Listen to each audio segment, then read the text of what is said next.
New York. اقوام متحدہ کی جنرل اسمبلی نے اس قرارداد کو منظور کر لیا ہے جس میں انسانی بنیادوں پر غزہ میں فوری طور پر جنگ بندی کا مطالبہ کیا گیا ہے۔ یہ ووٹنگ امریکہ کی جانب سے سلامتی کونسل میں اسی طرح کی ایک قرارداد کو ویٹو کرنے کے چند دن بعد ہوئی ہے۔ عرب اور مسلم اکثریتی ممالک نے قرارداد پر ووٹنگ کے لیے 193 رکنی جنرل اسمبلی کا ہنگامی اجلاس بلانے کا مطالبہ کیا تھا۔ منگل کو ہونے والی ووٹنگ سے چند گھنٹے قبل امریکی صدر جو بائیڈن نے اسرائیل کو مخاطب کرتے ہوئے کہا تھا کہ وہ غزہ پر اپنی اندھا دھند بمباری کی وجہ سے بین الاقوامی حمایت کھو رہا ہے۔ یاد رہے کہ امریکہ نے گزشتہ جمعے کو غزہ میں فوری جنگ بندی کے مطالبے پر مبنی قرارداد کو یہ کہہ کر ویٹو کر دیا تھا کہ اس طرح کا اقدام خطرناک اور غیر حقیقی ہوگا۔ غزہ سٹی۔ حماس کے زیر انتظام وزارت صحت نے بدھ کو اطلاع دی کہ تازہ ترین اسرائیلی فضائی حملوں میں مزید کم از کم 50 افراد مارے گئے ہیں۔ اس طرح اس جنگ میں اب تک 18,400 سے زائد افراد کی ہلاکت ہو چکی ہے، جن میں زیادہ تر خواتین اور بچے شامل ہیں۔ یہ جنگ اس وقت شروع ہوئی جب حماس کے عسکریت پسندوں نے 7 اکتوبر کو اسرائیل پر ایک غیر معمولی حملہ کیا جس میں تقریباً 1200 افراد ہلاک ہوئے، جن میں زیادہ تر عام شہری تھے۔ اسرائیلی حکام کے مطابق 240 کے قریب افراد کو یرغمال بنا لیا گیا تھا۔ دبئی۔ اقوام متحدہ کی کلائمیٹ سمٹ کوپ 28 منگل کو طے شدہ شیڈول کے مطابق ختم نہ ہو سکی۔ آب و ہوا سے متعلق 21 صفحات پر مشتمل مسودے پر ہونے والے مذاکرات کا سلسلہ صبح سویرے تک چلتا رہا۔ فوسل فیولز کے استعمال کو ختم کرنے کے حوالے سے تیار کیے گئے اس مسودے پر امریکہ، یورپی یونین اور موسمیاتی خطرات سے دوچار ممالک کی طرف سے تنقید کی گئی۔ دریں اثنا اقوام متحدہ کے لیے نیا مسودہ پیش کیا گیا جس میں معدنی ایندھن کے استعمال سے بتدریج دوری کا مطالبہ کیا گیا ہے۔ دبئی میں ہونے والی اس سربراہی کانفرنس کے صدر سلطان الجابر نے بدھ کی دوپہر سے پہلے اس نئے مسودے کی منظوری کے لیے ایک اجلاس طلب کیا ہے۔ کیف۔ روس کی طرف سے رواں ہفتے کیف پر ہونے والے دوسرے میزائل حملے میں کم از کم 51 افراد زخمی ہو گئے ہیں، جبکہ متعدد عمارتوں اور بچوں کے ایک ہسپتال کو شدید نقصان پہنچا ہے۔ یوکرینی حکام نے یہ اطلاعات بدھ کو ایک ایسے وقت پر دیں جب یوکرینی صدر ولودیمیر زیلنسکی نے اپنے دورہ امریکہ کے دوران واشنگٹن سے اپنے ملک کے لیے مزید امداد کی درخواست کی۔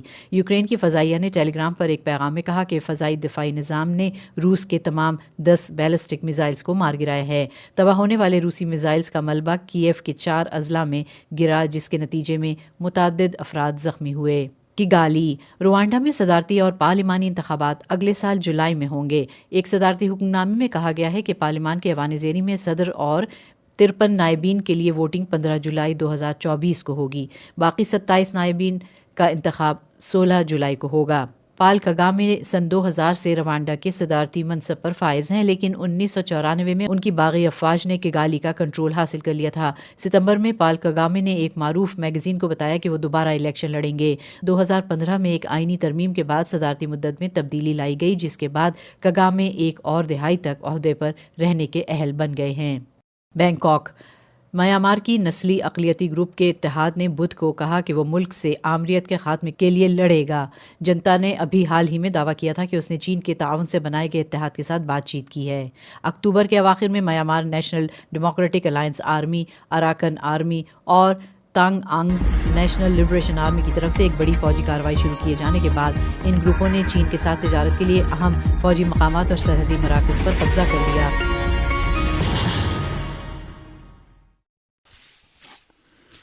فلسطین کے مقامی ذرائع کا کہنا ہے کہ ایک ایسے وقت جب غزہ پر صہیونی فوج کی وحشیانہ بمباری جاری ہے، مشرقی خان یونس، الزیتون، الشجاعیہ اور جبالیہ میں غاصب صہیونی حکومت کے جارح فوجیوں اور فلسطین کی تحریک استقامت کے مجاہدین کے درمیان گھمسان کی جنگ ہو رہی ہے۔ صہیونی فوج نے اعلان کیا ہے کہ غزہ میں ہونے والی لڑائی میں 8 اسرائیلی فوجی ہلاک ہوئے ہیں، جن میں گولانی بریگیڈ کا ایک کمانڈر شامل ہے جسے القسام بریگیڈ نے الشجاعیہ میں ہلاک کیا۔ القسام بریگیڈ کے جوانوں نے یاسین 105 قسم کے راکٹ سے حملے کر کے خان یونس کے قریب غاصب اسرائیلی فوج کا مرکاوا ٹینک تباہ کر دیا ہے۔ پچھلے 24 گھنٹے میں غزہ میں زمینی جنگ کے دوران 10 صہیونی فوجی ہلاک اور زخمی ہو چکے ہیں۔ جہاد اسلامی فلسطین کے فوجی بازو سرایا القدس نے صہیونی دشمن کے مقابلے میں تحریک استقامت کی کامیابی پر زور دیتے ہوئے اعلان کیا ہے کہ غزہ میں صہیونی قیدیوں کو غزہ کی جنگ بند جارحیت ختم ہونے کی صورت میں مذاکرات کے ذریعے نکالے جانے والے حل کی بنیاد پر رہا کیا جا سکتا ہے، ورنہ کوئی صہیونی قیدی آزاد نہیں کیا جائے گا۔ صہیونی حکومت کے جنگی طیاروں نے جنوبی غزہ کے شہر خان یونس کے رہائشی علاقوں پر شدید بمباری کر کے مزید 11 فلسطینیوں کو شہید کر دیا، جبکہ غزہ میں فلسطینی مجاہدین اور صہیونی فوجیوں کے درمیان گھمسان کی جنگ جاری ہے اور صہیونی حکومت نے اپنے فوجیوں کی ہلاکت کا اعتراف کیا ہے۔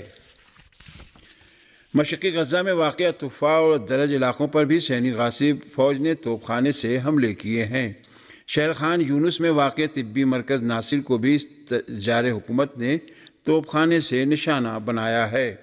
رفح میں ایک سرگرم فلسطینی علم الصباح نے کہا کہ فلسطینی پناہ گاہوں کی صورتحال غزہ کے خراب موسمی حالات کے سبب ابتر ہو چکی ہے۔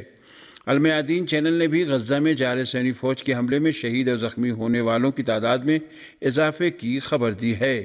اس چینل کی رپورٹ کے مطابق فلسطینی شہداء کی تعداد 18,500 سے زیادہ ہو گئی ہے۔ المیادین کے نامہ نگار نے غزہ میں کہا ہے کہ ان حملوں میں زخمیوں کی تعداد بھی 50,000 سے زیادہ ہو گئی۔ الجزیرہ چینل نے بھی رپورٹ میں کہا ہے کہ صہیونی غاصبوں کے توسط سے شمالی غزہ کا محاصرہ اس بات کا باعث بنا ہے کہ غزہ میں جبالیہ کیمپ کے باشندے اس کیمپ کے بازار کو فلسطینی شہداء کے جنازوں کی تدفین کے لیے اجتماعی قبر میں تبدیل کرنے پر مجبور ہو گئے ہیں۔ یہ ایسی حالت میں ہے کہ صہیونی حکومت نے کچھ گھنٹہ قبل غزہ میں اپنے 8 فوجیوں کی ہلاکت کا اعتراف کیا ہے۔ صہیونی حکومت کے اعلان کے مطابق ہلاک ہونے والوں میں 5 افسر اور 3 فوجی ہیں۔ اس رپورٹ میں آیا ہے کہ ان صہیونی فوجیوں کو القصام بریگیڈ نے غزہ کے شجاعیہ علاقے میں گھات لگا کر ہلاک کیا ہے۔ دوسری جانب صہیونی غاصبوں نے غرب اردن کے مختلف علاقوں پر حملے کے دوران متعدد فلسطینیوں کو بلا سبب گرفتار کر لیا ہے۔ صہیونی فوجیوں نے مغربی جنین کے برقین علاقے میں بھی اس علاقے کے فلسطینیوں کے گھروں پر دھاوا بول دیا۔ ایک سرگرم فلسطینی امن جرادات نے بتایا کہ صہیونی فوجیوں نے جنین کیمپ میں موجودہ عمارتوں اور تنصیبات کو بارہا نشانہ بنایا ہے۔ انہوں نے کہا کہ صہیونی جارحین جنین کیمپ میں لوگوں کی آمد و رفت میں رکاوٹ بن رہے ہیں۔ گزشتہ 24 گھنٹوں میں غاصب فوجیوں کے توسط سے فلسطینیوں کو بلا سبب گرفتار کرنے کا سلسلہ جاری ہے۔ صہیونی عناصر نے شہر جنین کے اسپتال کے صحن میں لوگوں پر فائرنگ کی ہے۔ ان فوجیوں نے جنین کے اسپتالوں کو محاصرے میں لے رکھا ہے۔ ان جارح فوجیوں نے غرب اردن کے شہر بیت لحم پر بھی حملہ کیا ہے۔ میڈیا کی رپورٹ کے مطابق غاصبوں نے الجابریات نامی علاقے میں ایک مسجد پر حملہ کیا ہے۔ یمن کی اعلیٰ سیاسی کونسل کے رکن محمد علی الحوثی نے کہا ہے کہ بحیرہ احمر میں آمد و رفت کرنے والے بحری جہازوں کے عملے کو خبردار کیا جاتا ہے کہ وہ خطرات سے محفوظ رہنے کے لیے یمن کی بحریہ کے احکامات کی پابندی کریں۔ یمنی حکومت کے عہدیدار محمد علی الحوثی نے کہا کہ ہم بحیرہ احمر میں رفت و آمد کرنے والے بحری جہازوں کے عملے سے یہ بھی کہیں گے کہ وہ بحری جہازوں کی شناخت کو جعلی نہ بنائیں اور جہاز کے مالک ملک کے پرچم کے علاوہ دیگر ملکوں کے جھنڈوں کو ہٹا دیا جائے، اور یہ بھی واضح کرنا چاہتے ہیں کہ بحیرہ احمر سے گزرنے والے بحری جہازوں کی منزل اسرائیل کے زیر قبضہ ساحل نہیں ہونی چاہیے۔ یمنی عہدیدار نے مزید کہا کہ یمن کی مسلح افواج نے غزہ کی کامیابی کے لیے اپنے اہداف کا واضح طور پر اعلان کر دیا ہے کہ جس میں غزہ پر امریکی اور اسرائیلی دہشت گردانہ حملے کو روکا جانا بھی شامل ہے۔ امریکی وزارت جنگ پینٹاگون کے ترجمان پیٹ رائڈر نے بھی منگل کی رات کہا ہے کہ یمنی فوج کی کارروائیاں علاقے کے لیے خطرناک ہیں۔ انہوں نے مزید کہا کہ یہ ایک عالمی مسئلہ اور اس کے لیے ایک بین الاقوامی راہ حل کی ضرورت ہے۔ امریکی صدر جو بائیڈن نے متضاد اور منافقانہ بیان دیتے ہوئے کہا ہے کہ نیتن یاہو یہ نہیں کہہ سکتے کہ مستقبل میں فلسطینی ملک کا کوئی وجود نہیں ہوگا۔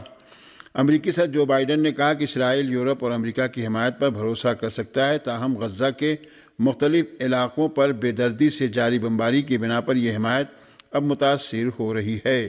انہوں نے کہا کہ اسرائیلیوں کو اس طرح سے متحد کرنا ہوگا کہ 2 حکومتوں کا آپشن باقی رہے، اور انہوں نے امریکی کانگریس سے اسرائیل کی زیادہ حمایت کرنے کی اپیل کی ہے۔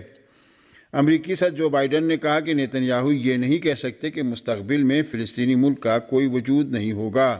امریکی صدر کی جانب سے یہ دوہرا رویہ ایسی حالت میں اختیار کیا جا رہا ہے کہ غزہ میں جنگ بندی کی قرارداد امریکہ کی جانب سے ویٹو کیے جانے کی بنا پر ہی منظور نہیں ہو سکی اور غزہ میں مستقل جنگ بندی کی کوششیں شکست سے دوچار ہوئی ہیں۔ ہندوستان کی پارلیمنٹ لوک سبھا میں اس وقت افراتفری اور خوف و ہراس کا ماحول پیدا ہو گیا جب دو نوجوان وزٹر گیلری سے ایوان کے ہال میں کود گئے اور گیس کے دھوئیں پھیلا دیے اور پارلیمنٹ کے باہر بھی دو نوجوانوں نے نعرے بازی کی۔ ارکان پارلیمان نے واقعے کا آنکھوں دیکھا حال بتاتے ہوئے کہا کہ دو نوجوان پارلیمنٹ کے وزٹر گیلری سے وقفہ صف کے دوران ہال میں کود گئے اور وہ اسپیکر کی جانب بڑھنے لگے۔ اس دوران ان میں سے ایک نے اپنے جوتے سے اسموک کریکر نکال کر ایوان میں پیلے رنگ کا دھواں پھیلا دیا، جس سے ارکان پارلیمنٹ میں خوف و ہراس کا ماحول پیدا ہو گیا۔ ایوان کے اندر دونوں نوجوانوں کو ارکان نے پکڑ لیا۔ ایوان کے اندر سے گرفتار کیے گئے ایک نوجوان کا نام ساگر شرما ہے، جو میسور سے بی جے پی رکن پارلیمنٹ کے ذریعے دیے گئے پاس وزٹر گیلری میں داخل ہوا تھا۔ اس سے ذرا دیر پہلے پارلیمنٹ کے باہر بھی دو نوجوانوں نے، جن میں ایک نیلم نام کی لڑکی اور دوسرا انمول نام کا لڑکا ہے، اسی طرح کے کریکر کے ذریعے دھواں پھیلایا اور نعرے بازی کی۔ پارلیمنٹ کے باہر یہ دونوں نعرے لگا رہے تھے کہ آمریت اور تاناشاہی نہیں چلے گی۔ چاروں ہی نوجوانوں کو گرفتار کر لیا گیا، ان سے باز پرس کی جا رہی ہے۔ یہ واقعہ ایک ایسے وقت میں پیش آیا ہے جب آج 13 دسمبر کو ہندوستانی پارلیمنٹ پر حملے کی 22ویں برسی منائی جا رہی ہے۔ ہندوستان کے وزیر اعظم نریندر مودی کی موجودگی میں گورنر منگو بھائی پٹیل نے ڈاکٹر موہن یادو کو مدھیہ پردیش کے وزیر اعلیٰ کے عہدے کا حلف دلایا۔ ہندوستان کے میڈیا ذرائع کے مطابق موہن یادو ریاست کے 20ویں وزیر اعلیٰ ہیں۔ مقامی موتی لال نہرو اسٹیڈیم میں منعقدہ ایک تقریب میں وزیر اعلیٰ اور دونوں نائب وزرائے اعلیٰ نے اپنے عہدوں اور رازداری کا حلف لیا۔ وزیر اعظم مودی کے علاوہ وزیر داخلہ امت شاہ، بی جے پی کے صدر جے پی نڈا، دیگر سینئر مرکزی وزراء، بی جے پی کے دیگر سینئر لیڈر اور کئی ریاستوں کے وزرائے اعلیٰ بھی اس تقریب میں موجود رہے۔ مدھیہ پردیش کے 16ویں اسمبلی انتخابات میں حکمراں جماعت بی جے پی نے کل 230 میں سے 163 سیٹیں جیت کر اپنی حکومت برقرار رکھی ہے۔ حال ہی میں بی جے پی پارٹی کی میٹنگ میں اجین جنوبی اسمبلی سے ڈاکٹر موہن یادو کو لیڈر منتخب کیا گیا تھا۔ ادھر ریاست چھتیس گڑھ میں بھی بی جے پی نے اقتدار حاصل کر لیا اور آج ہی وہاں بھی تقریب حلف برداری منعقد ہوئی اور وشنو دیو سائے کو ریاست کا وزیر اعلیٰ بنا دیا گیا۔